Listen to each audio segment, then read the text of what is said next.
Donc on va parler un petit peu Internet des objets aujourd'hui et vous savez qu'ils sont omniprésents. Je vous ai dit société, tout digitalisé, tout numérique. Et il y a 10, 15, 20 ans, hein, ça n'existait pas. L'Internet des objets n'existait pas. Internet était à son balbutiement. Et aujourd'hui, allez, je vous mets au défi de ne pas trouver quelque chose qui n'est pas une Internet des objets. Hein. À la limite, même vos smartphones, c'est de l'Internet des objets. C'est un objet, il est relié constamment à Internet et on peut le militariser pour vous espionner. À la base, c'est vous rendre des services. Mais vous savez, alors là, allez, googlez-moi ça, mais vous savez le nombre d'histoires hein, qu'on a, des jouets d'enfants fabriqués en Chine ou aux États-Unis qui espionnent à l'insu de leur plein gré leurs utilisateurs. Hein. Amazon, Alexa, qui Echo, on citera pas les fabricants parce qu'il y en a un qui héberge mes vidéos, mais qui continue d'espionner hein, les gens constamment. Tout ce que vous dites. Vos smartphones font la même chose. Si c'est pas les services de renseignement qui enregistrent ce que vous faites, ce seront les GAFAM. Vous vendent de la merde dans cette société capitaliste de merde où la consommation est roi. Hein. Faut consommer, travaille, consomme et surtout crève et engendre des millions. Hein. Puisque je te rappelle que sur ta petite gueule, le temps de ta vie, on calcule qu'on va à peu près générer 25 millions de profit sur toi, sur ton avatar numérique. Tu ne verras jamais cet argent. Des gens vont s'enrichir sur toi. Tu es une vache à lait. Voilà. Bienvenue. Bienvenue à la maison, fils. Donc, les IoT, ils sont partout, partout, partout, partout.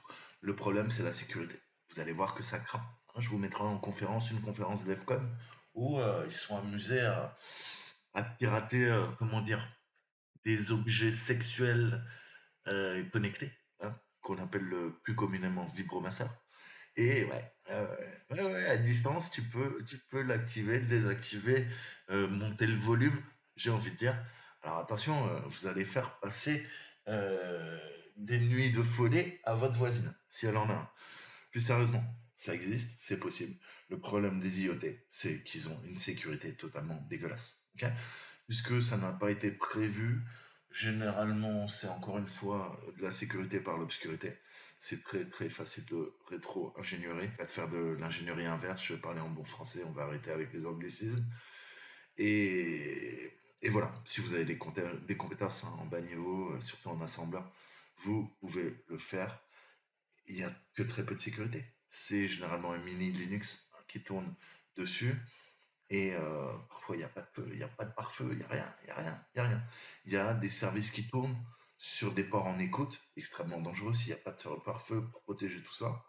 Et on peut taper à la porte hein, et trouver le point de terminaison de quoi? De l'interface de programmation qui permet notamment de mettre à jour le firmware hein, à distance. Et tous les fabricants font ça.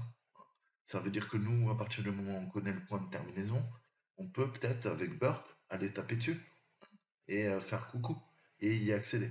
Alors Burp ou autre, vous avez bien compris, encore une fois, on va faire une attaque de l'homme du milieu, soit dans le navigateur ou pas. En tout cas, on va s'intercaler entre les serveurs du fabricant de l'IoT, que ça soit un jouet ou autre chose, et l'IoT en question. Notre ordinateur va s'intercaler, faire une attaque de l'homme du milieu pour essayer de quoi? Eh ben de récupérer les requêtes qui sont envoyées à l'IoT et savoir ce qu'envoie l'IoT au fabricant. Et à partir de là, ben, on peut commencer à comprendre qui fait quoi. Donc voilà, techniquement, aujourd'hui, on va faire que survoler, on va parler un peu de théorie. Hein. Déjà, c'est quoi un firmware? Vous savez que vous avez des sortes de micro-logiciels. Hein, c'est un petit logiciel qui fait fonctionner le matériel, ni plus ni moins. Hein, et le fait que son fabricant ait l'intention de le mettre en place, ça veut dire qu'il y aura forcément une fonction de mise à jour. Hein. Vous le savez, les firmwares, on les met constamment à jour parce qu'il n'est pas rare de trouver des bugs de sécurité, des bugs hardware. Il faut les corriger. J'ai un PC portable, j'ai dû mettre à jour 7 ou 8 fois mon firmware pour des mises à jour côté constructeur. Et je vous conseille de le faire. C'est pas très compliqué maintenant. Qu'est-ce qu'on fait? On va aller sur le site du fabricant et récupérer le BIOS. Hein. On a des BIOS UEFI, on met à jour. Alors, c'est un peu différent, vous imaginez, pour un IoT, Internet des objets. Mais c'est le même principe. On peut le mettre à jour. Ok. Il y a eu des failles sur les processeurs Intel. J'ai mis 4 fois de plus. Donc ça fait quand même 13 fois en 2 ans et demi que j'ai mis à jour le firmware, le BIOS du processeur, de la carte mère. Ok. Donc les firmwares sont omniprésents. Il n'est pas rare quand il y a de grosses mises à jour sur vos smartphones. Bien sûr, ça fait une mise à jour du système d'exploitation, mais ça fait parfois aussi une mise à jour du firmware. Donc les firmware, qui dit firmware, il est très très très très rare qu'il n'y ait pas de mise à jour qui soit possible. Typiquement les firmware qui sont bien codés, c'est dans le secteur militaire, c'est dans le secteur aérospatial. hein. Puisque là, encore une fois, si vous devez satelliser une charge utile d'orbite, vous avez intérêt à ce que ça foire pas. Donc là, je peux vous assurer qu'il y a de la relecture de code. Je rappellerai à la NASA, je sais plus combien vaut la ligne de code, mais je crois que c'était 10 ou 20 millions, la ligne de code. Ok. Il y a des milliers, voire des centaines de milliers, voire des millions de lignes de code. Ok. Ne serait-ce que pour une fusée. Donc on voit bien que, bah oui, bien sûr, ça, c'est des centaines de milliards de dollars et le code est vérifié. Par contre, pas le truc que vous allez acheter en Chine ou aux États-Unis vite fait ou ailleurs, c'est pas sûr que le code soit relu. Donc il va y avoir des failles. Il va y avoir des failles à la fois matérielles, il va y avoir des failles logicielles. Donc le firmware, les principaux moyens d'obtenir un firmware, vous allez me dire. Eh ben, on peut l'obtenir à partir du site du fournisseur. Vous avez parlé de mon exemple, mettre à jour mon BIOS EFI. Vous devez le faire sur vos ordinateurs, sur vos cartes mères. Ça protège votre ordinateur, ça le sécurise, ça corrige des failles et ça introduit de nouvelles fonctionnalités ou plus de stabilité. Ok. Alors, après, c'est pareil. Si vous avez les références du matériel, que ça soit Internet des objets ou n'importe quoi qui est électronique, vous rentrez la marque, le modèle, vous recherchez sur Google, tout simplement. Après, qu'est-ce qu'on peut faire? Eh ben, on peut faire de l'ingénierie inverse. On peut faire de l'ingénierie inverse et essayer de comprendre. Par exemple, bah, je peux prendre une application mobile et essayer de comprendre comment elle fonctionne. Ensuite, on a un principe d'OTA. L'OTA, je vous mettrai la description, ça veut dire over the air, donc par l'air, donc vous l'avez compris, en gros, sans fil. Et on va pouvoir, je vous ai dit, sniffer. Sniffer les paquets réseau et il y a forcément un mécanisme de mise à jour. Vous allez voir que certains IoT sont extrêmement bruyants. Ils communiquent constamment. Hein. Mais c'est pareil, je vous ai dit, vous n'avez pas besoin des agences de renseignement. Votre téléphone, vous l'éteignez. Hein. Pour vous, il est éteint. L'écran est éteint. Mais il n'est pas éteint. Il n'est jamais éteint. Il n'est jamais éteint. Vous croyez qu'il est éteint. Le seul moyen, c'est de l'éteindre, c'est de vraiment l'éteindre. Mais même là, il n'est pas encore éteint. Il n'est pas encore éteint. Pourquoi? Parce que la batterie, elle est soudée. Maintenant, vous ne pouvez plus dessouder les batteries. Avant, on pouvait retirer la batterie. Maintenant, c'est plus possible. Ok. Donc, votre téléphone, vous ne le voyez pas. Vous croyez que l'écran est éteint, mais il communique. Il communique constamment. Il communique au GAFAM. Plus vous allez installer d'applications sur votre smartphone, plus il va communiquer. Et c'est de l'ordre, mais des 4000, 10 000 requêtes à la minute. À la minute. Il est constamment en train de joindre les fabricants des applications que vous avez installées, les GAFAM, soit Apple, soit Google. On va faire simple si vous êtes iOS ou Android. Ok. Et ça envoie des informations sur vous. Ça envoie de la télémétrie.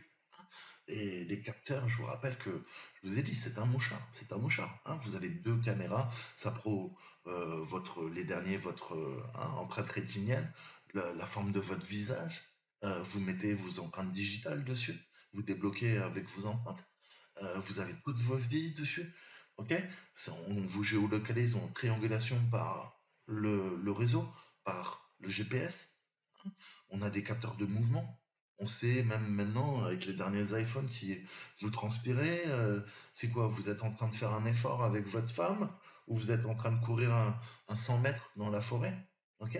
C'est inquiétant quand même. Il y a Stallman qui a inventé GNU Linux. Parce qu'en fait, voilà, je vous parle tout le temps de Linus Torvald, mais Linus Torvald n'a fait que le kernel. Améliorer le kernel, et ça c'était en 92. Mais bien avant, il y a Stallman. Stallman qui est un grand, grand professeur, je sais plus, je crois qu'il est au MIT, hein, qui expliquait que donc c'est un grand libertaire, hein, mais un peu comme tous les gens hein, qui ont travaillé dans les universités et qui ont créé Internet, ce sont tous quasiment des gens anarchistes et des gens libertaires. Donc on pensait que Internet allait transformer la société et en bien. Hein. Malheureusement, il y a eu la bulle d'Internet que vous avez peut-être pas connue. En 98, ça a explosé. Et encore une fois, ce modèle capitaliste a décidé que on allait faire de vous des vaches à lait, des consommateurs, des consommateurs. Et là, je suis sur YouTube, hein, c'est le meilleur exemple. C'est rare les chaînes qui essaient de vous instruire. La plupart sont là pour vous divertir, vous abrutir. Même, j'ai envie de dire. Donc, on veut que vous consommiez. Et YouTube aussi se fait de l'argent sur vous. Vous le savez pas. Mais on vous présente des pubs. Moi, il n'y a pas de pub. Hein. Si vous voyez des pubs sur mes vidéos, c'est YouTube qui fait son business de son côté. Je n'y suis pour rien. Ma chaîne n'est pas monétisée. De toute façon, pour qu'elle soit monétisée, il faut que j'ai 1000 abonnés. Et ça sera jamais le cas. Ok. Donc, si jamais c'est, encore une fois, il y a des pubs, je m'en excuse, c'est contre hein, mon désir. Moi, je ne veux pas de pub. Je suis là pour vous apprendre des choses ou pas. En tout cas, c'est la transmission du savoir. Donc, c'est ce que voulaient tous ces gens qui ont créé Internet. Ils voulaient émanciper la société. Ils voulaient instruire les gens. Ils pensaient que le savoir était supérieur à tout, la connaissance, hein, et que ça allait transformer nos démocraties pour le bien. Hein. C'était une boucle rétroactive vertueuse. Malheureusement, bah, c'est pas ce qu'ont voulu hein, les grands de ce monde. Hein. Et puis, ont commencé à se rendre compte que Internet, ça permettait de propager les idées. Hein. On n'avait pas connu une telle révolution depuis l'impression. Hein. L'impression de Gutenberg. Donc on remonte à quelques siècles déjà. Hein, la transmission des idées et nos élites se sont rendus compte que les gens commençaient à se réveiller et que c'était de plus en plus difficile de contrôler la masse. Hein. Ils ont réussi à le faire avec nos parents, nos grands-parents. Et les jeunes sont en train de se réveiller et font d'autres enfants qui eux aussi se réveillent encore plus. Et ça devient de plus en plus l'anarchie. Les gens ont compris qu'on on se foutait un petit peu de leur gueule quand même. Hein. On leur mettait des petites gifs comme ça. Et puis la vie c'est dur, oui, mais pour certains c'est très facile. On t'explique que c'est la crise, et la crise, bah là, il y a des gens qui sont enrichis hein, depuis 3 ans sur la crise. Donc, tu vois, en fonction de ton regard, ton niveau d'habilitation, hein, je te parlais, ton niveau de connaissance, hein, et ben, tu vois les choses totalement différentes. Mais je m'égare. Hein, revenons à ce que je vous disais. Donc, over the air, hein, mettre à jour via Internet, grosso modo. Et après, on peut faire un dump total. On va démonter l'équipement et on va l'analyser, hein, comme on ferait en laboratoire. On analyse purement forensique. Et l'analyse forensique, c'est pas uniquement logiciel. L'analyse forensique, c'est la vraie rétro-ingénierie. Hein, c'est démonter, c'est du tech-id. Hein, c'est ce qu'on fait dans le secteur militaire. Vous récupérez du matos top secret de votre adversaire. Vous allez le démonter, que ce soit un char d'assaut, un missile, un avion furtif, un drone, ce que vous voulez. Hein, vous démontez tout. Vous comprenez comment ça fonctionne. Hein, quels sont les composants et tout ça. Donc vous avez une armée de scientifiques qui va faire ça pour vous. Et ensuite vous remettez tout en place. Hein, et vous renvoyez gentiment le drone, l'avion, et vous remerciez votre adversaire. Il a été très gentil. Ok. Et des fois même sans que ça sache. On a une célèbre histoire où il y avait, pendant la crise de Cuba, les Russes qui ont amené leur dernier lanceur de missiles intercontinentaux. Et bah, la CIA envoyait des agents à Cuba. Et pendant la nuit, ils ont réussi à voler sur le site d'exposition, hein, à voler le matos, à la rétro-ingénierie, ok, et en une nuit, à le remettre à sa place. Donc voilà, c'est des histoires d'espionnage, mais c'est techniquement ce qu'on va faire. Alors moi, je suis pas un espion, hein, ça se saurait, mais voilà, on fait de la rétro-ingénierie. Ça, c'est pas propre à l'espionnage. Hein. C'est pour comprendre comment fonctionne une chose. Et c'est ce qu'on utilise, enfin les grands de ce monde. Hein. Moi, je suis un petit. Les grands de ce monde utilisent ça aussi pour faire de l'espionnage industriel. Hein. J'arrive pas à faire des voitures aussi bien que Tesla. Qu'est-ce que je vais faire? Je vais acheter une Tesla et je vais la démonter, la désosser. Hein. Et je vais dire à mes gars, bah, écoutez, essayez de répliquer la Tesla. Hein. Typiquement, vous voyez, c'est les Chinois, l'Iran hein, qui fait ça. Vous voyez, regardez certains drones, certains avions. hein, la Chine, la Russie et tout ça, ils ont copié, ils ont copié, ils ont tout copié, ils ont tout copié. C'est exactement des copies conformes. Donc c'est aussi une guerre de l'espionnage, espionnage économique, espionnage industriel. Donc voilà, tout ça pour vous dire qu'est-ce qu'un firmware. Donc le firmware, hein, on va analyser euh, un firmware de Netgear. Netgear, c'est une marque, entre autres, hein, de points d'accès, de routeurs. Là, on va voir un petit peu un AD, hein, donc c'est un access point. Vous savez que les points d'accès en termes de réseau, c'est tout simplement du sans fil, hein. On parle de points d'accès quand on a une connexion soit en Bluetooth, soit en Wi-Fi, hein. Quand c'est une carte réseau, on ne parle pas d'AP. L'AP, c'est typiquement sans fil. Ça, faut bien le comprendre. Donc cette vulnérabilité, bah, elle a affecté plusieurs firmware et on a une CVE 2016 15 55 et on va venir voir un petit peu comment ça se passe. Donc je suis allé récupérer le firmware du WNAP 320 qui est un routeur, on va aller voir. Ouais. Donc c'est du Netgear, hein. Alors, ne cherchez pas les failles, hein, dans ce routeur. Ce que je vous montre, ça a été patché, hein, mais c'est pour vous montrer un petit peu la. Alors aujourd'hui, c'est même pas une initiation, j'ai envie de dire, c'est juste pour vous montrer le workflow. Le workflow, c'est ces étapes que je vais reproduire dans un certain contexte. Là, on parle de quoi? On parle d'analyse forensique, on parle de rétro-ingénierie. Je vais utiliser des outils récurrents, je vais utiliser toujours les mêmes techniques.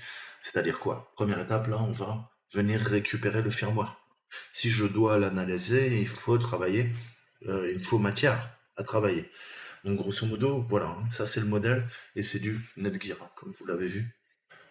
Donc classique, hein, c'est un simple routeur Wi-Fi, hein, c'est un access point, comme vous le voyez, on a l'Ethernet, et après, bah, là vous avez une antenne en 2,4 GHz, là une autre, hein.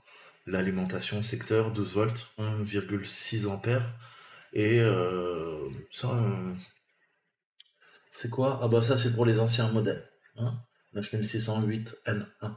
Donc ça, mais bon, c'est plus utilisé, d'accord?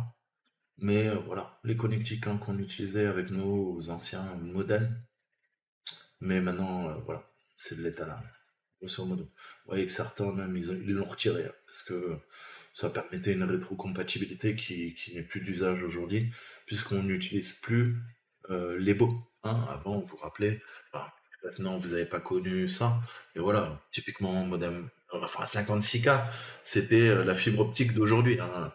Au début, on a commencé, on était en 14,4K. Quand moi j'ai commencé sur un Internet. Donc je sais pas si vous vous rendez compte de la vitesse.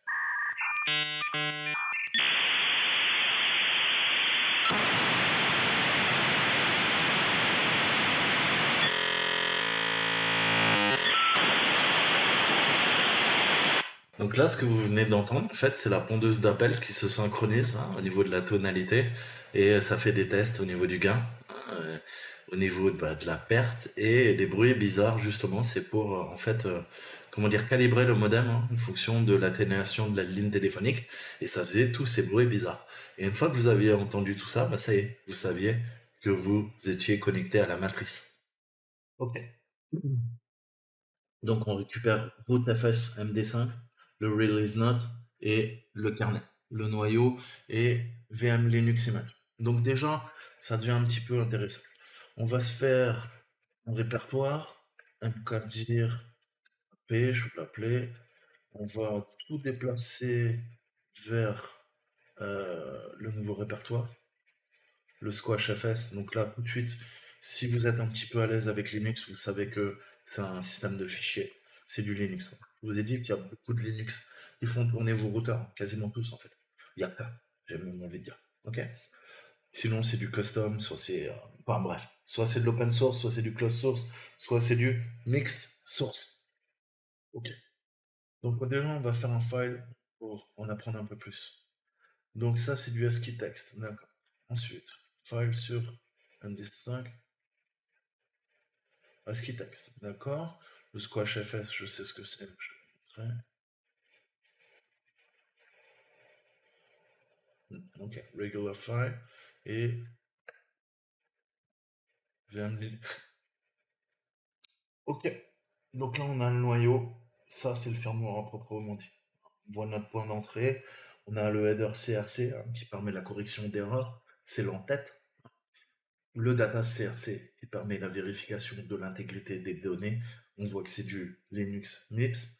On a bien une image d'un système d'exploitation Linux et c'est du U-Boot Legacy. Et on a l'adresse de chargement. Rootfs Squash.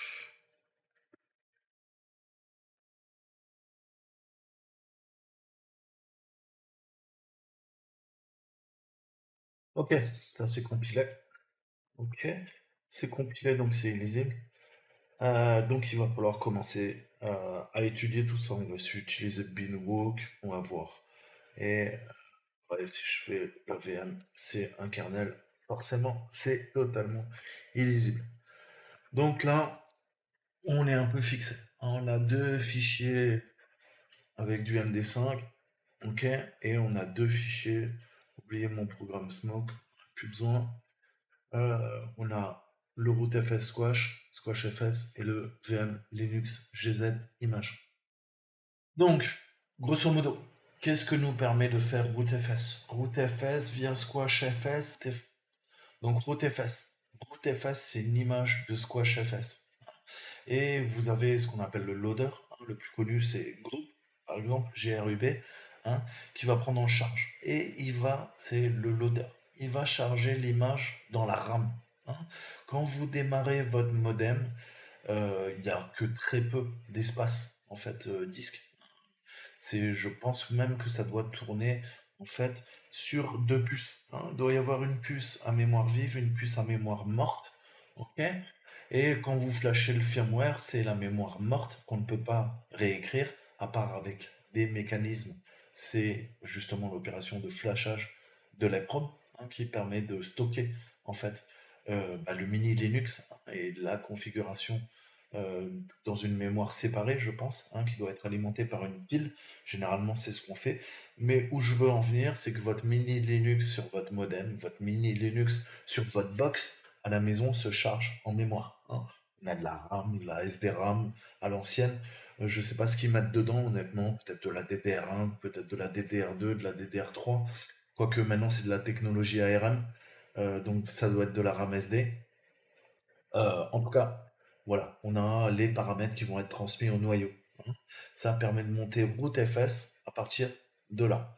Donc SquashFS, ça permet grosso modo, grâce à un périphérique intégré basé sur MIPS, utilisant un chargeur de démarrage personnalisé, de charger via le loader le noyau compressé dans la mémoire flash de la RAM, ok? Et ensuite le noyau est monté, généralement on monte dans Dev. Hein. Vous savez, dans Dev on a un MT-Block 2 en tant que rootfs. On va le monter là-dedans, c'est comme une partition. Je vous ai dit quoi dans mes cours sous Linux? Je vous ai dit que tout était fichier.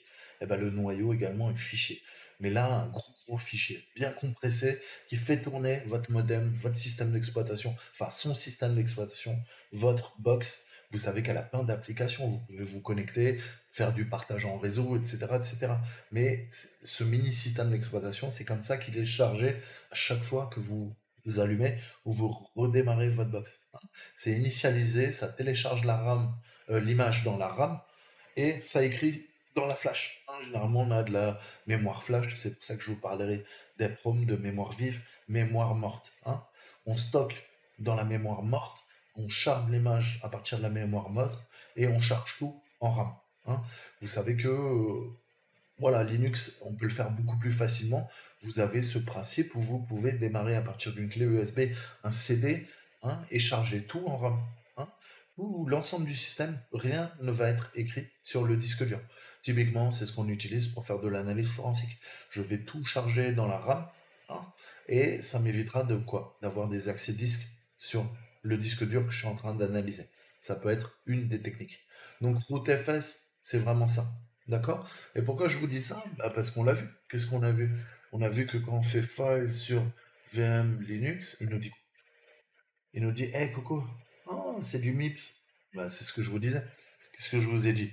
Il s'agit d'un périphérique intégré basé sur MIPS. C'est le cas ici. D'accord? Donc, pour que ça soit clair, hein, en termes d'ingénierie, comment ça se passe? J'ai envie d'utiliser Squash FS, hein, il va falloir que je patch et que je recompile le noyau Linux, hein, pour activer le support de Squash FS. Donc, généralement, on compile MKS Squash FS et Unsquash FS. C'est deux outils qui vont nous servir et ça va nous permettre ensuite de créer, hein, le fameux système de fichiers compressé, l'image avec MK Squash. Donc ça, c'est comme ça que ça se passe, hein. Maintenant, historiquement, vous savez que, bah ouais, ouais, bien sûr, compiler le noyau de Windows, vous ne pourrez pas le faire. C'est du closed source. Là, nous, on est en open source, donc on peut travailler sur ce qu'on veut, hein. Mais typiquement, c'est codé en 32 bits, hein. On a certains fichiers qui supportent le 64 bits. On va allouer des blocs mémoire qui va permettre la compression. Donc, soit on travaille sur du 60 KB, soit on travaille sur du 128 KB, soit sur du 1 MB. Ça va dépendre du ratio, hein, qu'on veut utiliser. On a des blocs de fragmentation, hein, et en jouant sur ces ratios, on va pouvoir plus ou moins compresser, gagner de l'espace, travailler sur la donnée, les inodes, hein, et les répertoires. Puisque votre système d'exploitation sur votre box, eh ben, je vous ai dit, c'est un Linux simplifié mais qui a quand même quelques fonctionnalités. Vous avez un pare-feu, vous avez une carte Wi-Fi, vous avez une carte Ethernet, ça permet de faire un Wi-Fi, access point, ça permet de faire du partage de fichiers, ça permet de connecter votre télé, ça permet de connecter vos téléphones. Ok. Donc tout ça, c'est géré par l'image. Donc en gros, Squash FS va permettre de gérer notre image VM, Linux, GZ, image, hein, pour que ça soit bien clair. Donc, comme je vous disais, c'est historique. On a toujours eu besoin de quoi? Eh ben, de systèmes embarqués, hein. C'est ce qu'on appelle les embedded, hein, pour l'historique. Les systèmes embarqués, les premiers systèmes embarqués, typiquement, c'est dans le secteur militaire, hein, dans les avions de chasse, dans tout ce qui est armement, hein, pas que les avions de chasse, mais aussi le- l'aéronautique et le monde spatial. Typiquement, on avait besoin d'intégrer, en tout cas, des systèmes Linux de petite taille, hein, de petite taille et chaque espace, chaque bit, hein, au niveau de l'espace de stockage, coûtait extrêmement cher et c'était extrêmement important, hein. Dans les années 70, 60, même avant, on avait, euh, on n'avait pas de stockage. Je ne sais pas si vous vous rendez compte, pour les plus jeunes d'entre vous, mais hmm, le premier PC qu'on a eu, Personal Computer, hein, je crois que le premier disque dur de mon premier PC, et c'était un bon IBM, hein, je crois qu'on avait 120 MO, hein. Et 120 MO, c'était genre 5 TB aujourd'hui, quoi. Donc, pour vous dire, on n'avait que très peu d'espace. Donc, il faut utiliser des moyens de compression, techniquement, hein. Donc, on se sert d'algorithmes de compression, mais pour également compresser tout le système de fichiers. Vous savez qu'un système de fichiers, que ça soit sous Linux ou sous Windows, qu'est-ce que c'est? C'est ni plus ni moins que un système d'arborescence, hein. Vous mettez des fichiers dans les dossiers, des sous-dossiers, tout ça, ça vous fait votre système de fichiers, hein. Vous pouvez interagir avec lui grâce au noyau, mais c'est la partie que vous connaissez. Le système de fichiers, c'est le userland, hein. Faut l'utiliser tous les jours. Là, c'est en bas niveau. En bas niveau, on a besoin au niveau du noyau, bah, de compresser l'image, hein, pour différentes raisons. On a des archives, hein, médias, publics, et ça prenait de la place, hein. Donc c'est pareil en termes de stockage, on a toujours essayé de gagner, hein. Avec l'avènement d'Internet, on a utilisé des algorithmes de compression de l'image, hein. JPEG, JPEG, BMP, bitmap, GIF, etc., etc., hein. Le but, c'est de réduire la taille pour que ça prenne le moins de place, hein. Et plus c'est léger, plus bah, il faudra moins de puissance de calcul, hein, pour pouvoir gérer une image, une vidéo, etc., etc., hein. Donc on s'est toujours basé sur ces systèmes de fichiers compressés et SquashFS en fait partie, hein. Le but, c'est d'apporter de la flexibilité, de la performance, hein, et pouvoir charger ça en mémoire, hein. Donc là, typiquement, sur tous les systèmes embarqués, votre routeur ne fait pas défaut à ça. On aura du SquashFS avec une image compressée. Donc maintenant, ça c'était le blabla hein, pour savoir un petit peu de quoi on parle. On a vu qu'on est sur une architecture Linux MIPS. On va commencer gentiment la rétro-ingénierie. Donc on voit, hein, si je résume, on a quatre fichiers. Hein. On en a trois ici, on en a un là. Et on voit que bah, c'est ce qu'on a récupéré. Donc on a supprimé les notes de version hein, et on récupère cette archive tar et on voit qu'on a notre root squash fs. Je vous ai dit root squash fs c'est intéressant. C'est intéressant parce que on va pouvoir récupérer pas mal d'informations à partir du squash fs. Je vous ai dit que c'est une image qui est montée, le root fs, via squash fs. Donc là on a fait un file. On a fait un file, on a vu quelques informations pertinentes mais on peut utiliser d'autres programmes. Hein. Là, il me dit regular file hein, et pas les doigts.